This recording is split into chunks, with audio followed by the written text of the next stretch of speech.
This is Everyday Grammar. I'm Kaveh. And I'm Lucia. Here is a letter we got from a grammar fan.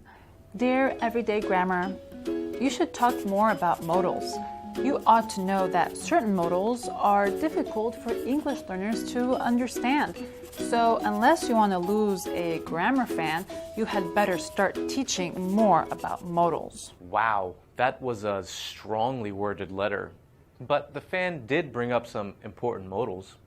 Should, ought to, and had better. Using the letter as an example, should was used to give a suggestion or friendly advice. You should talk more about modals. Ought to is for giving advice.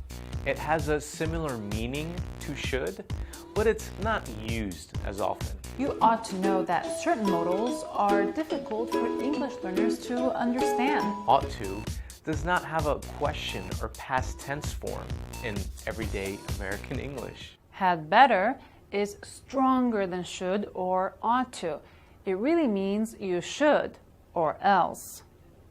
Had better suggests that something bad will happen if you don't follow the advice. In other words, it's a threat. Unless you want to lose a grammar fan, you had better start teaching more about modals. Yes, that does sound a bit harsh, but had better is not always impolite. It can express a sense of urgency. For example, you had better run. The plane is about to leave. Keep in mind that had better has no past tense or question form. And that's Everyday Grammar.